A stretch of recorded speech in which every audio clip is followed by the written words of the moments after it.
even if they do have a bouncy melody, they are often quite cynical. So when you're sitting down to start the song, you're feeling a little down, perhaps a little bit negative. Do you find it cathartic? So when you finish the song, you kind of got it off your chest, it's out of your system, and you suddenly feel a bit more positive? That's it. That's how I really use music, and I'm really lucky that I have that as a tool, because it's really healing for me to just get my worries out into a song and then perform it. And like you say, it's totally cathartic for me to just get it out there, and then I feel better. It's therapy. Even if no one else gets a benefit, you're going to get a benefit from, as you say, cleansing your soul down there. Yeah, excellent. But I dare say a lot of people will also be enjoying them. Now, I have to admit, Millie, that when I was doing my minimal amount of research on you, I got rather confused because there seem to be quite a few Millie Watsons out there. Have you ever met any of these people? So there's two. Well, there's a few, isn't there? But there's another lady called Millie Watson who we've sort of merged online. So she's like a piano player. She does all these soundscapes, and it's her bio and my photo. So sometimes people come to my gigs and they're like, "Yeah, I really liked your piano music online," and I'm like, "No, that's not me." Oh dear. Hopefully you'll enjoy it, but that isn't me. And vice versa. She'll have a gig and people will contact me and go, "Wow, I can't believe you're playing in London." Oh. And I'm not. And by the by, there's also a performance artist in Colchester as well that I came across, but I twigged the photo just didn't fit at all, so I managed to push that one to one side. Anyway, look, you're a local girl. You're living in Bournemouth. Are you a Dorset girl through and through, or? No, I'm Kentish. So I grew up in Kent, and Be very careful there. Are you Kentish or are you a maid of Kent? Kentish? Kentish. Yes. Well, Canterbury. Oh, you're a maid of Kent then. Canterbury. You have to work out which side of the Midway you're on. Do I'm a you? Kentish man because I live up at the rough end, near London. Yeah. Born in Dartford. So same hospital as Mick Jagger, by the way, but we were separated by a couple of decades. Well, maybe a decade. But that's that. So how long then, therefore, have you now been down in the Dorset way?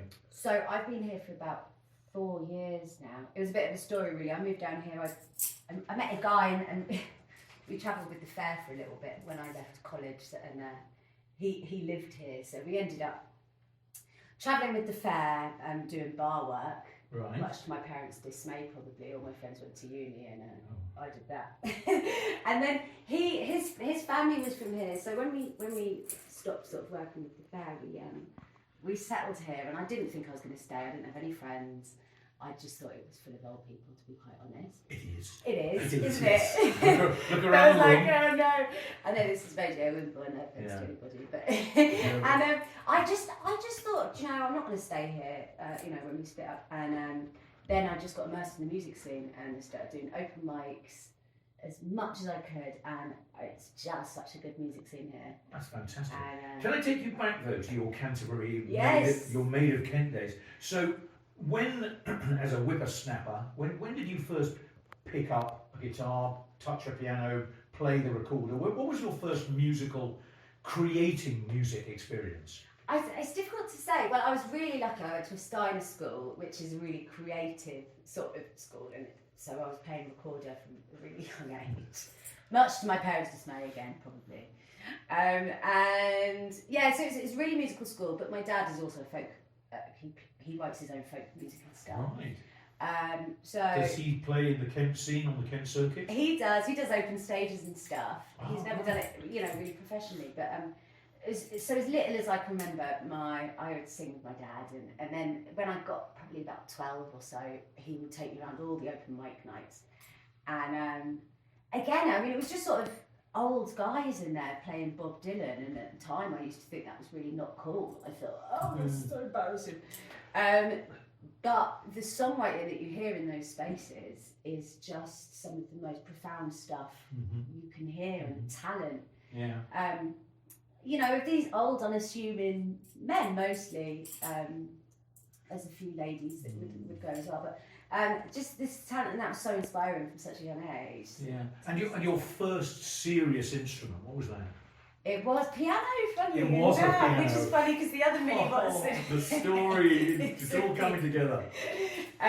And so yeah, I used to just love jamming on the piano, and then my dad really said to me, look, you know, if you're going to be a singer, you sort of, it's better that you play guitar in a way because it's more portable. And so I did keep up with the piano, but I started playing guitar.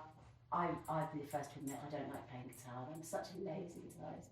I don't do bar chords, but I do the minimum that I need to do to get by. So I just sort of played guitar, and I just learnt the chords. Basic chords and. Right. I mean, you're obviously a strong strummer.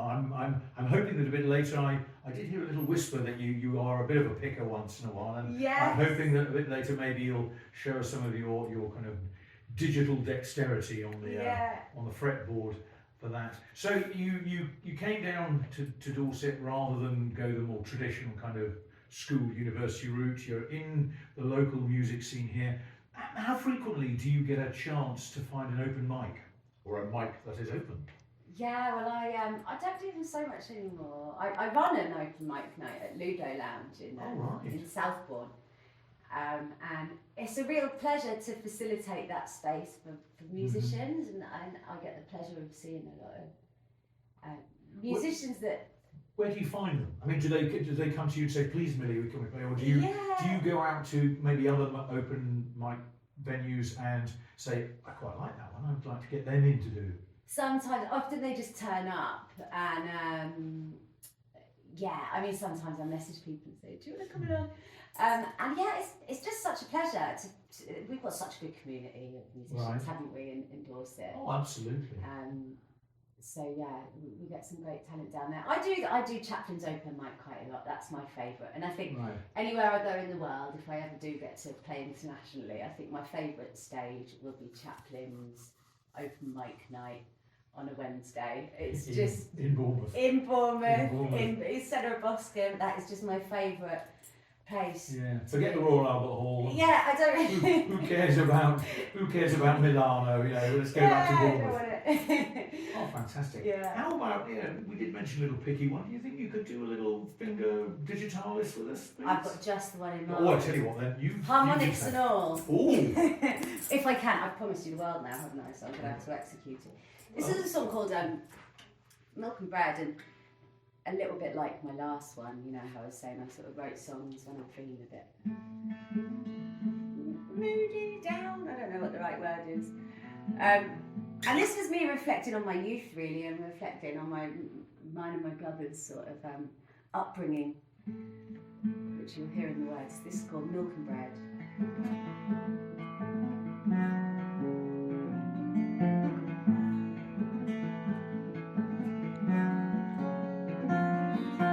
Me, well, I am my mother's child, thirsty for the truthful, hungry for the wild. And you, well, you are your father's son, like many men before him, an island in your soul. Breathing still, we take our fill of milk and bread. Sugar up the sadness and try our best. And moon is in darkness and sun falls down, but she shines, he rises from the ground.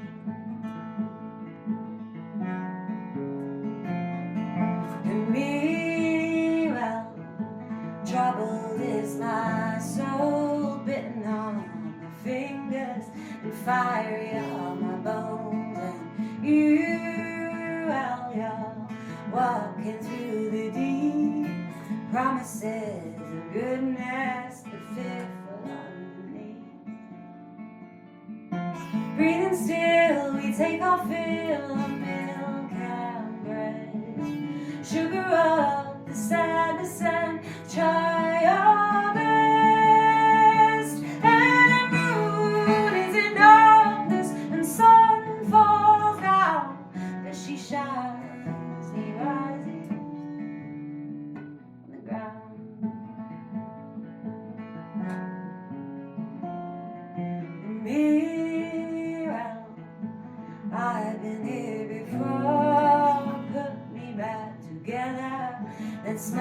me on the floor. You, well, you're wiser than the rest. Hide behind a smoke cloud and peacefully depressed.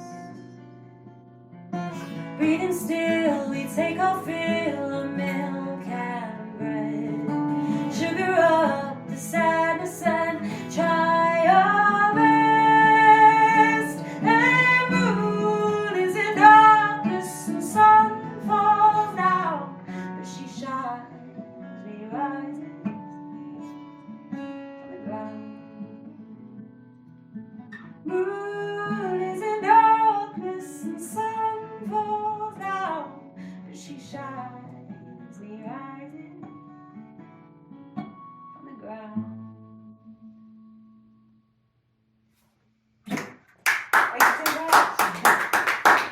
Well, you call yourself a lazy guitarist, and I was just watching there, and I think that's not laziness. That's all right. It's kind of stripped down. It's bare bones, but it's really charming. And you know the twiddly bits. I'm sure they've got a technical name, but also some of the modulations in there are beautiful. They're lovely. I really shocked myself with that song.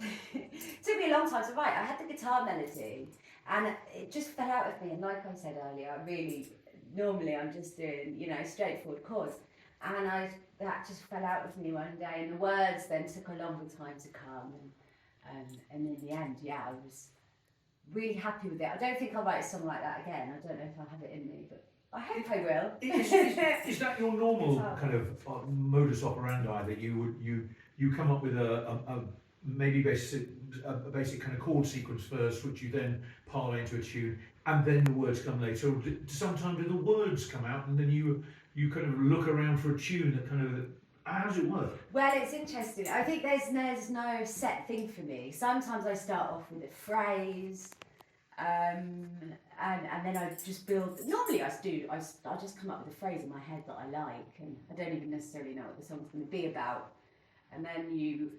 So you say like, I'm intrigued by that, because I do quite a bit of writing, so yes. I mean nothing kind of fiction, but and sometimes you get a just could be a part sentence or a sentence which just hangs together, and you can then parlay. So is that how you mean that? Just a phrase. So that one, what was the phrase that? Milk and bread.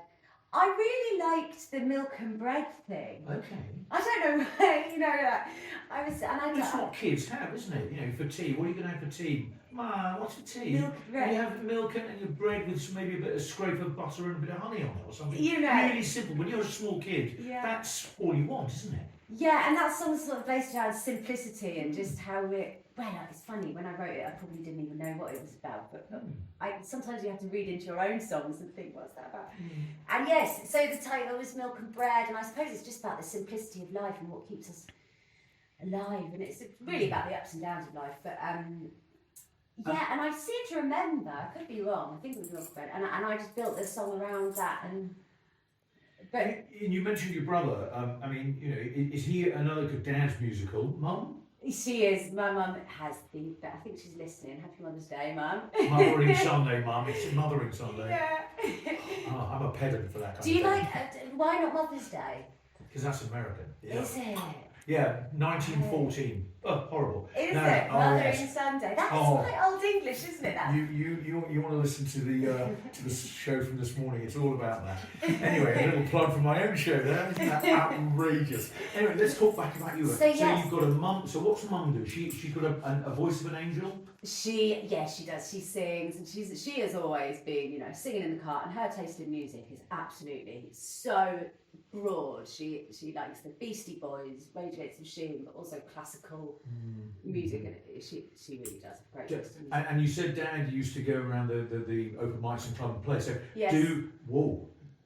Outrageous thought here. Does Mum ever sing with Dad playing? No, well they separated. Oh, I don't. No, don't worry, it's fine. My bad. It was a good thing, probably. Yeah.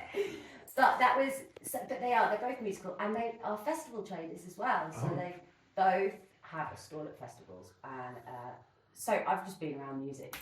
Oh yeah. And your brother, is he Or He he plays. plays football for the local team. No, he plays House of the Rising Sun on guitar, and he plays it over and over again, and everyone's just sick of it. Do you know, the joking apart, I was somewhere, where was I hearing this other day? There is a rule in some music shops where when people come to play, to try guitar, they have a thing that you're not allowed to do Stairway to Heaven, you're not allowed to do House of the Rising Sun, there's another one, because obviously, if, you know, every kid thinks they can play that riff, and people come in, and obviously if you work in there, oh, not again. I know. So I can understand why that might be a little bit wearing.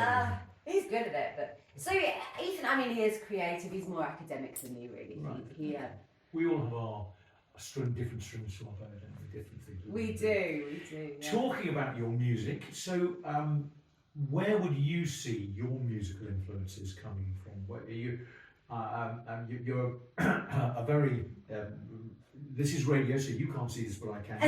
What we have in front of us is a very young lady with a rather rakish hat and a wonderful kind of. How would you describe that coat that you were wearing? It's probably an Afghan Which coat. one was it? The one behind your back. No. It looks like a mop, doesn't it? It looks like a brass mop. Basically, I'm just like a Victorian orphan, aren't I, today? Like a railway child. Ah, right. So it's a Jenny Agutter thing we've got going on here. Yeah. That wasn't the intentional. I didn't wake up and... You just woke up and put on what's around you. Yeah, I do. But Fantastic. it's often a bit railway childy. I've got the braces on, haven't I? The braces. It's a look that hangs together. But anyway, let's go back to the musical influences. Yeah. Where would you see your musical? What was the first? You're too young to buy albums, aren't you? What was the first CD you bought then? It was probably Amy Winehouse, but I'm a real old woman at heart. I seem to be this sort of, you know, I just love like 60s music, and Joni Mitchell and Etta James, and obviously Bob Dylan is really sort of my roots because of the folk club scene. Right. And the Steiner school that I went to, which for those of you that are familiar with Steiner, it's sort of a creative, bit of a hippie school, I suppose. Right. But they really had this focus around folk music, you know, Irish folk music, Scottish folk music, and I love old music, and I love this quality of songwriting. Funnily enough, when you were playing, it's not the same at all. But I just got a bit of Tracy Chapman in there, so yes. So I Tracy thought, Chapman I like as yes, well. I thought that struck, if you're part of the pun, a chord with me. Yes. Yeah. But and so I mean, obviously, we're talking a lot about kind of singer-songwriters, lady singer-songwriters from the 70s, the 80s. When you get a bit more modern, are there people that currently that grab your attention? Currently that I like. I was really into, that was my guilty pleasure stage when I was young. I was really into Adele, and I loved her voice, you know. And when I did play piano, I used to, a bit like my brother plays House of the Rising Sun, I used to play Someone Like You by Adele over and over and over and over again. I love a voice. I love a really powerful voice, because for me to sing to it really pushes, you know, pushes my ability. So yeah, Adele, I loved her voice. More modern, I don't know. I don't really follow. I stop at 2000. Do you? I know, because I listen to a lot of songs, and I really think that this mass-produced sort of 4-chord thing. I've written a lot of songs in 4 chords. I'm not knocking it, but just the quality of songwriting I find is a bit cheap these days. It's cheap, yes. I'm not, but I don't want to be accused of that. I'm thinking more. I think it's a lot like it's a kind of this instant gratification thing. You know, it's got to be a melody which immediately, kind of like an earworm, whatever they call it, gets in your head. Yeah. Are there people out there? I'm sure there are. But are there people out there who are constructing and really thinking about the songs they're creating and giving them a longevity? You mentioned Dylan and Joni Mitchell, and these people are still turning out music that, and youngsters, you know, my kids aren't young anymore, but you know, they are interested in music from a long while ago, and there must be something going on in this kind of 70s, 80s, 90s music which gives it this kind of durability. I don't know. Anyway, I'm talking too much. Can we pick up the guitar Yes, And- I'm thinking of changing. Change it. Go on then. Is that all right? We're going from the 11 string. I've noticed from the 11 string. Well observed. The 11 string, is that deliberate? I'd Or like is to this say just it broken? was.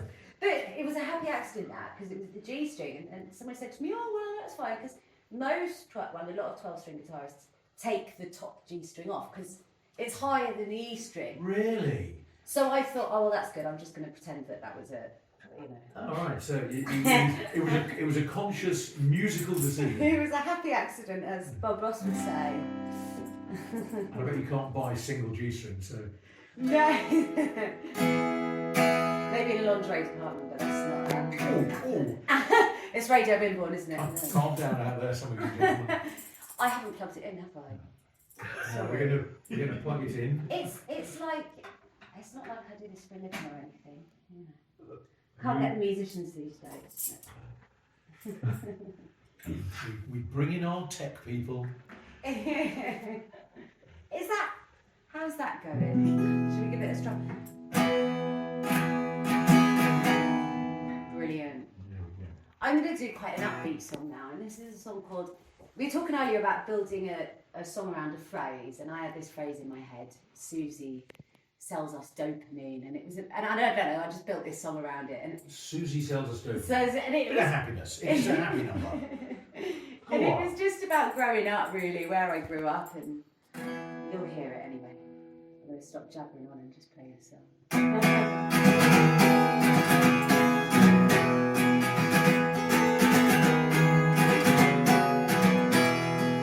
Lucy lives in poverty, she's rich with generosity. Millie drank away his teens, Susie sells us dopamine. Susie sells us dopamine, and we'll sing la la la la la la.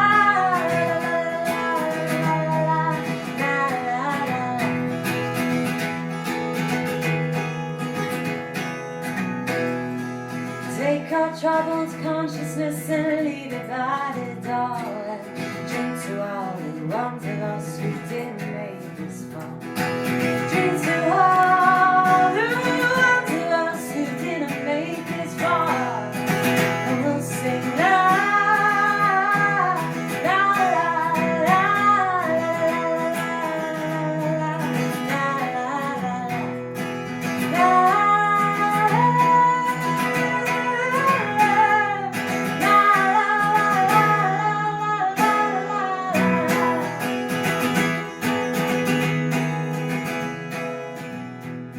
He takes you by the hand and says you've got to love to live, because time is a stealer and she'll take all that you give. Time is a stealer and she'll take all that you give. And we'll sing la la la la la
Lucy lives in poverty, she's rich with generosity. Millie drank away his teens, Susie sells us dopamine. Susie sells us dopamine.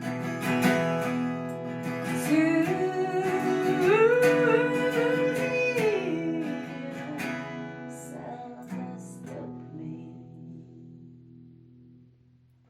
you so much. Great, lovely. That's again a nice bounce little number. Gets you gets foot tapping and all the rest. Yeah. Now, I was in my researches, and I hope I've got the right person here. You had a very busy kind of late summer, or summer early thing last year. You played Glasgow. Yeah. You did the Cheese and Chili Festival at Swindon, the Rustic Stomp. You played a cocktail bar in Bournemouth, the Purify Festival, Rock and Ribs, Camp Festival, Endorset, Northern King Festival. You're obviously very keen on playing festivals. In terms of your own preference, are you happier with a crowd of, I don't know, 100, 1,000, whatever it is at the festival, or would you rather be in your own special little place, thinking about and creating the songs? Which is your preference? Well, I mean, I sort of, I like playing to little audiences, you know, and it's probably not very, it's great to play in front of big audiences, and obviously that's the goal. But I love the festival thing because they're often really intimate gigs, and you've often got such a lovely audience. And yeah, I was lucky last year. I did 22 festivals. It was a busy summer, including Wimborne Folk Festival, which was great. Yeah, I just love it. I love the diverse mix of people you get at festivals and stuff. That's my happy place. That's really. fantastic. So, and I don't mean this sound too negative. Is writing the music therefore a means to an end rather than, you know, you're not the solitary poet kind of fretting over every chord and every line. You just want to have that music to go and perform. I don't know. It's interesting, really. I mean, I don't really know the answer to that. I mean, I really enjoy writing, and when I'm in that creative zone, there's nothing better for me than finishing a song, you know, and that sense of accomplishment and that sense of getting your words out on paper and conveying how you feel and turning how you feel into a body of work, you know, into a song. I love that process, but for me, sharing it with people is where it becomes a magic for me. Are you a fiddler with your songs? Do you write them and then you perform them and you think that line just doesn't work? And then you go back and read maybe a verse or even just a line, a phrase. Are you one of those tinkerers? Yeah, I mean, I take ages I'm such a perfectionist. I know it's quite a cliche thing to say, but genuinely... It's not a cliche at all. It's true of many creative people. People like me just don't care. We just whack the words on the page and that's it. But some people, if it's what you want to be doing, then you want to do the best you can. Yeah, and I find it really actually gets in the way of my creativity sometimes. This sort of need for everything, for all of my writing to be perfect. And some of the best songs I've written have just been, I've written them in 5 minutes, and it's just fallen straight out of me. I've been so emotional or so inspired that it just falls straight out of me before that little voice in my head goes, oh no, that's not good. Oh, you know, sometimes that intuitive writing is the best. Although, saying that, Milk and Bread, which I think is a great song, that took me months. But you said the music came out quickly. Yes, yeah. So the music came, and then the words perhaps were a little bit more of a... Yeah, it took ages, just agonising over... I really want my writing to say exactly what I mean. That's really, really important. I don't want to waste a word. I really, you know, we're chatting about Dylan and Joni Mitchell, and you can really read into their songs. They really mean something, and I really want my writing to be like that. So it does take me ages sometimes. So very busy. You said what, 22 festivals last year. 22. What about this year? Well, how are things shaping up for your summer? Yes, good. I mean, I'm really tough this year because I'm getting out of. I mean, the festivals got me out of Dorset, but gig-wise, I've got. I was in Bristol last night, and I've got a gig in Derby coming up next month, and a gig in Camden. These are support slots. Right. Okay. Well, that's where you learn your craft. Exactly, and it's so nice to, you know, I was sharing a stage with Ferocious Dog last night. They're a great band, and it's just inspiring to be playing alongside these established musicians. So I've got quite a few support slots lined up. Festivals, Glastonbury again. Oh, fantastic! Which would be great. Back in Glasgow. Yeah. Got a new tent. I've actually just bought a horse box. You bought a horse box? To do up as a like camper, and me and my partner. Well, I decided I wanted to put a parquet floor in it. So me and my partner. A parquet floor in or horse box? We've been known this. And bless him, he is the practical one, and he was like, it's going to take ages, and I was like, no, it's going to take a couple of hours. You're going to have the most over-provisioned GGs on the planet by the time you do it. Chintz and neck curtains and everything. Oh my It's goodness. going to be bougie. So that's the new tour bus. And so hopefully, I'm hoping that I'll have that ready for Glasgow. And I can arrive with styling. Right. Oh, well, yes. You know. They might think they're a week early for the market or something like that. Yeah. Well, that's really so Glasgow, and would you consider that to be the highlight of your performing year? Yes, and I have a great time as well. So Well, I think everyone does. oh, it's great. Have you been to Glasgow? I'm far too old. Oh, you love it. You're a maid of Kent. My first ever gig was the Assembly Halls in Tunbridge Wells, and I went to see the Straws, the original Straws. So Dave Cousins, Lambert, and Hudson Ford. I think Wakeman had gone with them, but that was my first ever. I think I was 14 years old or something. That was amazing. They'd taken all the seats out, so we're just sitting on this threadbare carpet. But Yeah. No, Glasgow's great. And so my dad has a stall there, and do you help out in between? well, yes. So he sells like hats, and it's a bit of a hippie stall. He sells clothes and stuff. So I have been going to Glasgow since I was young with the stall, and it's just my dream to play it. Of course, it's every musician's. I think most musicians dream of playing Glasgow. And I dreamed of the stall, and then a couple of years ago I got in as an artist, and my dad's stall was there. Oh, fantastic. And it was just this beautiful moment of I felt a real sense of accomplishment. Did he close the stall to come and watch? He did. Good. Yeah, and he sang a song with me. We just. Oh, fantastic! You got him up on stage. Yeah. Dad. Took him 20 minutes to come from the back of the crowd. Dad, come on. Yeah. And it's just these really beautiful moments sometimes in music where you think, this is why I do it. And where you feel a sense of accomplishment. And it was a milestone for me. So, same thing, my dad will have a stall this year. And you're going to get to play? Yeah, and I'm going to play. I'll help him pack up and is it? Set up. I only ever watched glimpses of it on the telly. And is it? I'm going to ask a really stupid question. I'm guessing you're not on the pyramid stage. No, you're on the newcomer stage. Tiny stage. Yeah. I'm normally in like cafe stages, right, okay. So I'll normally get 3 or 4 gigs if I can. Okay, and so is it you are shuffled on, you're given your 15-20 minutes and then get off to somebody else's gagging to get on there? Most of the stages in Glastonbury are like that, but I play, like I said, sort of more cafe chilled out stages, so there's not that pressure. You have to do it to the minute, and I have had friends who play on the bigger stages and it's literally you can't be 30 seconds over, but no, I'm lucky, just really nice chilled out sleepy cafe stages in the Greenfields. Right. Rimsky's Yard is like a theatre yard that I play in as well. Right. And it's nice, small audience. Yeah. People hear the Glastonbury buzzword and think you're going to be playing in front of hundreds and thousands, and you're not. I mean, sometimes you're playing in front of 20 people. But it's lovely, It's where you start. Yeah. Now, you most of your career, I'm guessing you've been a solo artist, but you did mention earlier that you're now. And is this a conscious decision, or is it just something you've fallen into? You're now part of a 3-piece. Yeah, we've got the Millie Watson trio. The Millie Watson trio. Millie Watson trio. So we. Where are they? I know. We've got chairs for them even here. We should have got them in, shouldn't we? Should have got them in. So we've got Jason Bowles. Do you know a band called Dead Horse Bay? No. No. Okay. Well, they're my musical experience stopped in 2000. Yeah, they're a local band. Yeah. And anyway, Jason plays bass with them, and among other bands, he's really busy. Double bassists often are busy, aren't they? There aren't many of They're in them. demand. Anyone can play electric, but a double bass is special. Yeah, he's in demand, and he's really good. So I did. He agreed to play double bass for me, and then there's another local band called 16 String Jack, and Andy Jackrat is his stage name. He plays mandolin for me.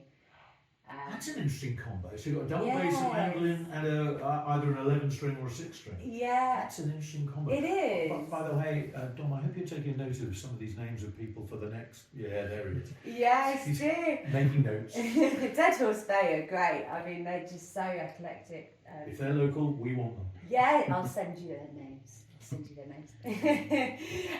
So yeah, and Andy Jack Rat, he also plays banjo if we need it. Well, he plays everything. He's one of those people. Multi-instrumentalist. Oh, it's sickening. And to be quite honest, I'm glad you used that word. It is. Why are they so talented? I can only play the penny whistle. He does play the penny whistle. Oh no! I know, and he's really good at it. But I don't know what key my songs are in. Like I say, I'm a singer. I don't care what key my songs are in, really. But you do have to know when you play with other people. So yes. we get to practice. Are we doing this in G major? Yeah. I'm like, and they're like, what key's it in, Millie? And I'm like, I don't know. But Sid is his proper name, not Andy Jack Rat is his stage name. He knows what the keys are. He tells me what my keys are for my own song. And he just he just picks it up in seconds. So they're so talented. And has it changed your musical direction at all? We haven't been doing it long enough yet. Right, okay. We need to get some more gigs, really. I sort of, because I do the solo stuff, and we need to get some more gigs this summer, really, to know. But certainly being on stage, it just gives a different energy, having that bass. But I wonder when you're actually writing, you know, in the cliche, and you're kind of up in your garret room, and you're strumming your guitar for yourself, and you're creating whatever it is, and everything you're doing is to be revolving around your guitar and your voice. Once you start putting in a mandolin, I better make sure there's a bit of space there for a mandolin little riff or something like that. Do you think that might change your songwriting? Yes, well, it's interesting you say that, because you have to structure the songs a bit more, don't you? If you really want to get the best out of the instruments. They're not going to hang around if you don't give them a solo once in a while. No, exactly. So a lot of the songs, when we went into practice, we did change the way that I do them, just arrange them, you know, because I've now got the pleasure of having two different instruments. So, like you say, leaving a bit of space for the mandolin, leaving a bit of space for the bass to sort of play, and it has just added a different dimension to my songs. So I think certainly going forward, when I do write new songs, I'll be bearing it in mind, you know, hearing it with the three-piece. And Can you give us another one? I'm going to see if we can squeeze two more out of you. So do you reckon? Yeah. All right. I'm in charge, so I can do what I like. Apparently I'm not in charge, I've just been told. You're not in charge? We've got 5 minutes, so we're going to have time for one more. We've got time for one more, so pick your babe. I'm going to do one in open C, and it's called Heartstrings and Bones, and this is the title track of the album. It was just another one of these songs that I just thought, Heartstrings and Bones is a cool title, and I just sort of built a song around it, so here it is.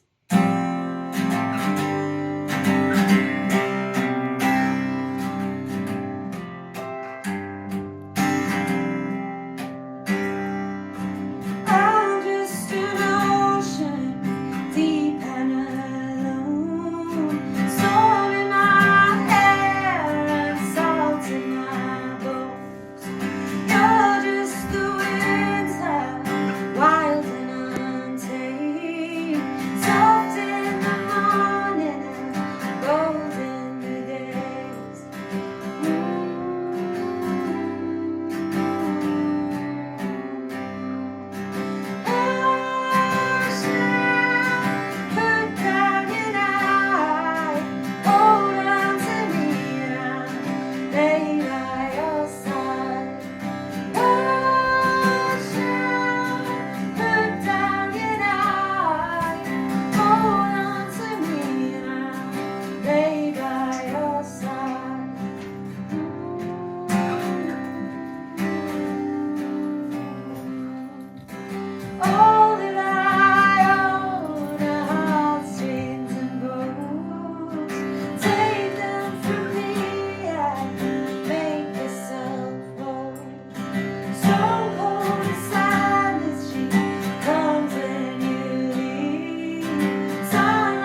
2022, you brought out, I think it was an EP, you said, Schizophrenic Yes, Dream. that's it. Last summer, out came Milk and Bread.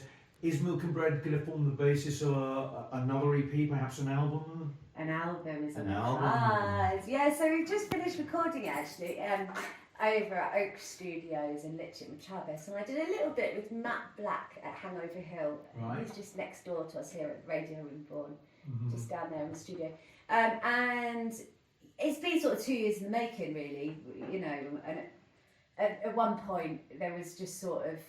It's funny with an album. It's recording is a real different thing. You know, getting that live sound conveyed onto an album. So we've got it right now, and I'm so happy with it. And it's taken a while, but Lou Sordy, she's been my technician over at Oak Studios, and yeah, so it'll be out in June. In June, In right. June, So at some point. And how do we get hold of a copy? Well, I'm probably going to do some physical copies before June at my gigs. So if people come to one of my gigs before June, they might be able to bag themselves a copy. It'll be on Spotify. Get on to Millie Watson's All that website and find out where she's playing so that you can make sure you're there in the front row. Absolutely. I've got a gig as well just after this at the Three Compasses. 5 o'clock this afternoon. It's before that, yeah. So I'm going to whiz over there. I'm on in about half an hour. Yeah. Fantastic. Millie, it's been a real pleasure. Thank you so much for coming in with us, Thank and you playing so some much. delightful songs. You say you're a lady guitar. I don't think you're a lady. I think you're a very accomplished guitarist. I'm flattered. And well, I do that a lot. Thank you so much for your time, and the very best of luck with the gig, very best of luck with Glasgow, and the very best with the second, the third, and the fourth album. Thank you so much. It's been an absolute pleasure.